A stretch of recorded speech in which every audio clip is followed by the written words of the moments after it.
안녕하십니까, 레피드입니다. 2월 25일 두산중공업 보도록 하겠습니다. 그 전에 코스피 코스닥 보겠습니다. 오늘 어제 하락했던 거 그대로 다 올랐습니다. 다행이고요. 역시 아침에 제가 공지드린 것처럼 금리 불확실성이 이제 없어지니까 미국 장도 좀 상승을 했고, 그에 따라 우리나라 증시도 조정을 끝내고 강하게 좀 반등을 한 것 같습니다. 그래서 이제 외국인과 기관이 강하게 오랜만에 쌍매수로 들어왔고요. 개인만 2조 매도, 그 다음에 코스닥도 마찬가지고요. 그래서 코스피와 코스닥이 아주 좋게 마무리를 했습니다. 참 요런 패턴들을 어떻게 이렇게 그대로 따라가는지 참 의도적인 건지, 네, 저도 참 신기합니다. 이런 거 보면. 네, 그래서 결국에는 21선 위로 다시 올려놨고요. 또다시 한번 네, 추가 상승이 나올 가능성이 있습니다.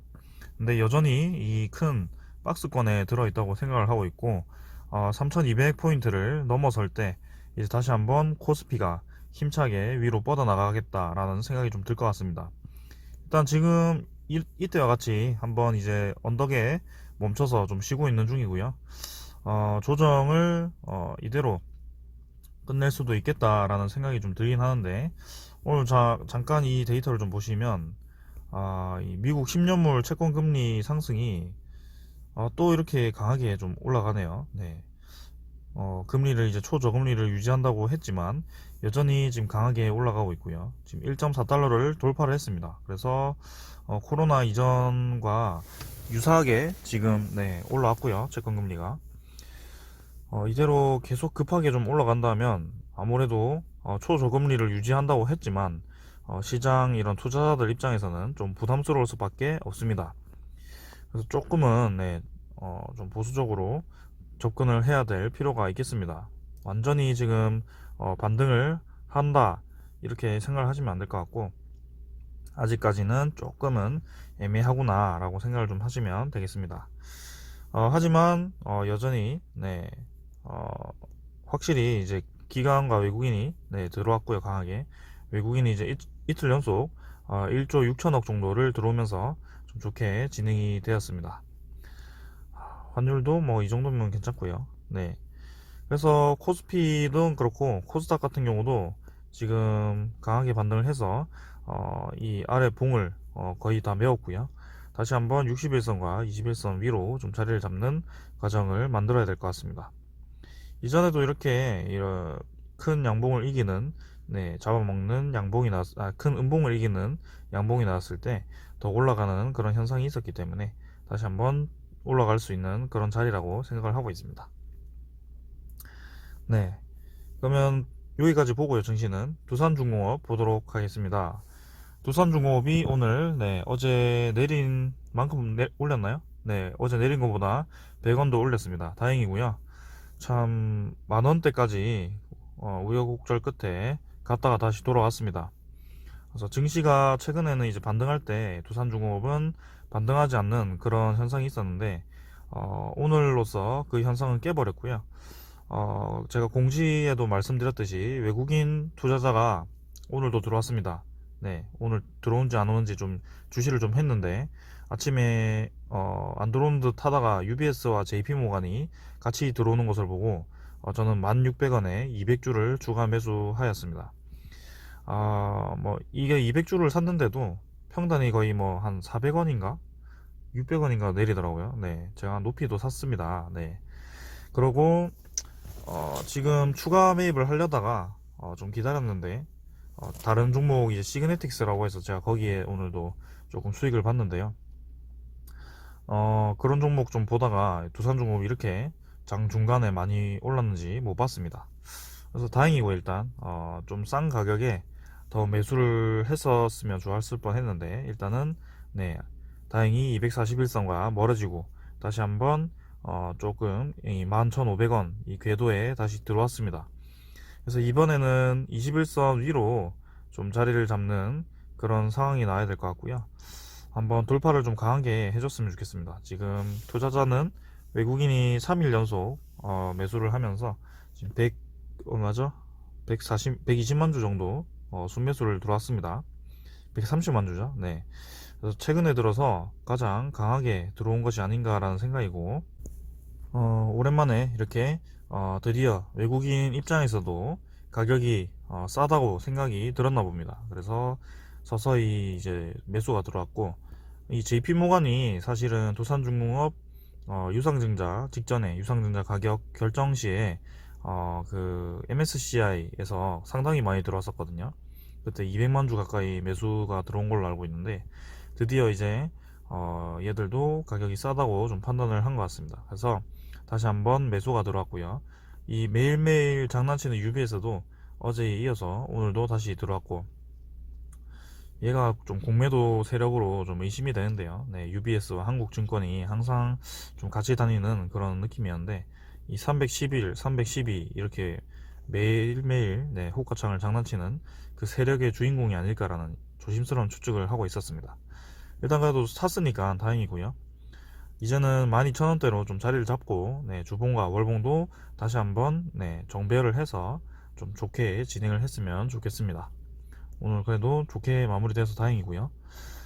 증시 자체가 이제 금리 불확실성이 해결이 되면서 추가로 상승 여분이 있기 때문에 두산중공업도 쭉쭉 올라갔으면 좋겠습니다.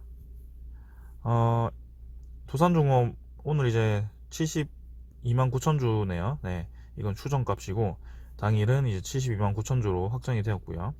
보유율은 10.89%로 거의 이제 11%까지 올라왔습니다. 그 다음에 외인 보유는 이제 4천만 주죠. 맞나요? 4천만 주고, 그 다음 대차 잔고는 239만 주고요. 크게 뭐 변화는 없습니다. 그 다음에 공매도 잔고 좀 볼까요? 공매도 잔고도 뭐 오늘 크게 변화가 없는 것으로 알고 있는데, 공매도 잔고를 보시면 180만 주에서 잠시만요. 네, 185만 주, 180 거의 6만 주죠. 네. 그래서 뭐 크게 변화가 없었습니다. 근데 오늘 이렇게 주가가 좀 올랐을 때는 요때 좀 하락을 했을 가능성이 높고요. 잔고가 이제는 좀 올라야 되지 않겠나라는 생각입니다.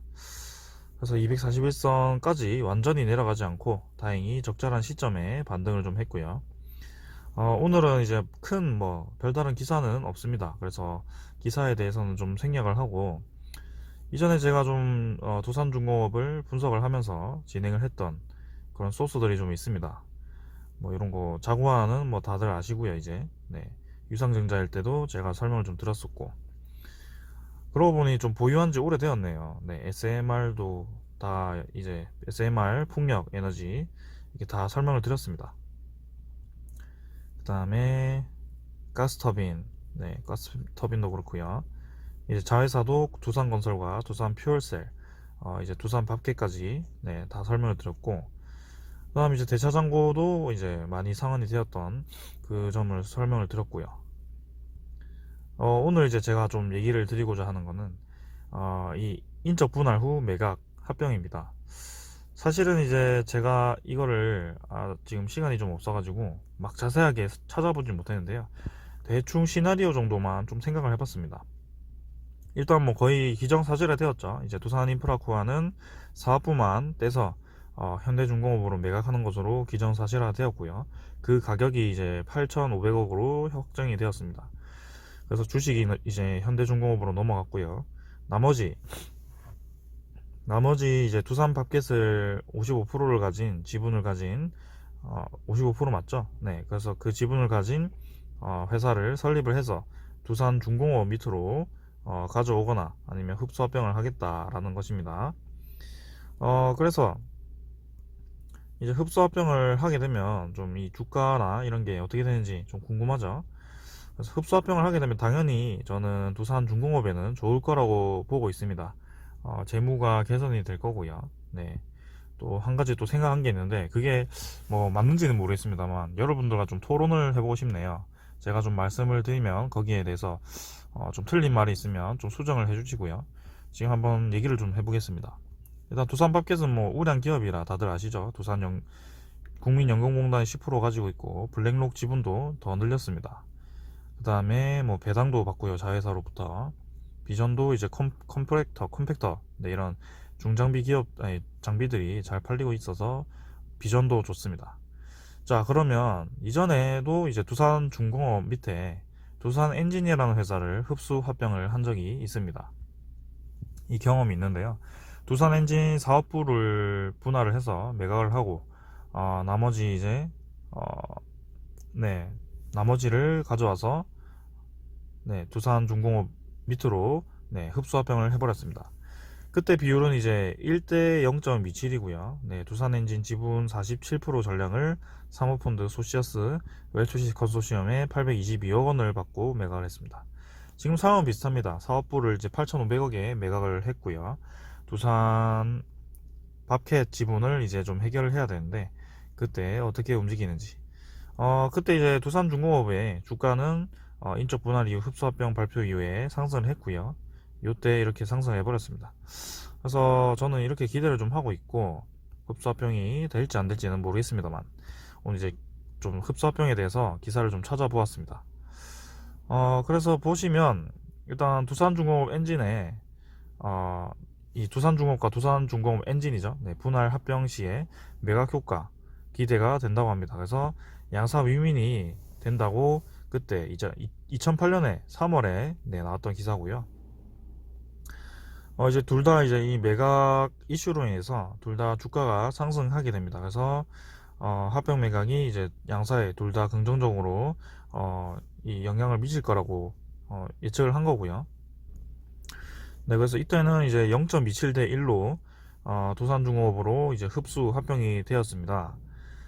그렇게 되면 존속법인 두산엔진 천주의 가치가 분할사업부 474주로 되고 두산중공업 분할 합병 신주로 268주로 돼서 이렇게 이제 두산엔진을 천주를 가지고 계신 주주분들은 두산중공업의 주식을 가지게 되는 합친 주식을 갖게 되는 거죠. 그래서 474주로 해서 이렇게 뭐 740주 정도를 받게 되는 그런 것 같습니다. 아닌가요? 분할 합병 신주를 이렇게 받는 거군요. 아, 법인 주식 이렇게 따로 받는 건가요? 좀 헷갈리네요, 저도. 천주에서 없어지고 이제 분할 합병 신주를 받는 거네요. 그래서 합쳐서 이렇게 받는 게 맞는 것 같고요. 그래서 이렇게 주식 수가 만약에 두산밥켓이 두산중공업으로 흡수하게 되면 두산밥켓 주식도 이런 식으로 되겠죠. 근데 제가 여기서 이제 아까 말씀드린 의문이라는 점은 지금 두산 밥켓이 얼마죠? 3만 한 6천원 되나요? 3만 6천원이고 두산중공업이 11,500원인가요? 11,100원이죠. 11,100원이고 근데 3만 6천원이 아니고 3만 4,500원이고요. 여기서 두산밥켓은 1억 주를 가지고 있습니다. 1억 주. 그리고 두산중공업은 3억 7천 주가 있고요. 그래서 이렇게 이제 비율이 좀 정해져서 신주가 발행이 될 텐데요. 만약에 합친다면. 근데 제가 만약에 생각을 좀 한다면 혹시나 이게 기준이 되는 흡수로 되는 그 비흡수 회사가 꼭 합병 비율이 작아야 되는지 그게 좀 의문입니다. 저는. 그래서 제가 좀 혹시나 두산중공업을 3으로 하고 두산밥켓을 1로 해서 흡수 합병을 할 수 있는지 뭐 그렇게 좀 할 수 있는지 모르겠네요. 여러분들이 혹시 알고 계시다면 좀 댓글로 설명을 좀 해주시면 좋겠습니다. 저는 이제 두산중공업 주식 수도 너무 많고 해서 이렇게 좀 진행이 될 수도 있나? 라는 의문이 좀 생겨가지고요. 만약에 같이 그렇게 합병을 좀 해버리면 주식 수도 줄고 같이 이제 좀 시너지도 좀 나고 좀 좋을 것 같은데 한번 뭐 의견을 좀 듣고 싶습니다. 저도. 그래서 일단 이런 식으로 좀 진행이 될 거다. 그래서 이제 둘 다 좋게 시너지가 있었다. 특히 이제 이전에 두산 엔진 같은 경우는 좋은 시너지가 있었기 때문에 두산 팝켓도 만약에 흡수합병을 하게 되면 이런 식으로 두산중공업과 함께 좋은 시너지를 낼 것으로 기대가 됩니다. 그래서 만약에 이제 올 6월까지죠. 6월까지 원래 두산인프라코아 매각을 완료를 한다고 했는데 그때 되면 이제 슬 발표가 좀 날 것 같습니다. 그래서 그런 시점에 좀 주가가 움직이지 않을까라는 생각이고 이제 좀 매집을 하지 않을까요? 그들도 좀 돈이 있을 거고 이제 코스피 이런 거, 코스피 코스닥을 매각을 많이 해가지고, 많이, 매도를 많이 해서 쌓아둔 돈도 많을 텐데, 서서히 이제 매력적인 가격이 온 종목들을 좀 매수를 좀 빡시게 했으면 좋겠습니다. 그래서 외국인 지분도 좀 슥 늘기 시작했고요. 네, 한번 지켜보겠습니다. 주의 깊게. 연기금은 좀 아쉽게 팔았죠, 오늘. 아쉽습니다만, 그게 뭐, 네, 지금 주포는 확실히 외국인이라고 보여집니다. 네, 그래서 이제 두산 엔진과 함께 이제 흡수 합병을 했던 그런 전례를 설명을 좀 드렸고, 두산 밥켓의 흡수 합병이 진행이 될 가능성이 좀 있다. 진행이 되었을 때 주식 비율 그런 게 좀 중요할 것 같고요. 그런 걸 좀 자세히 아시는 분들이라면 댓글로 좀 그 정보를 좀 공유해 주시면 감사하겠습니다. 오늘은 여기까지 하겠습니다. 내일도 상승 기원하겠습니다. 네, 화이팅입니다. 감사합니다.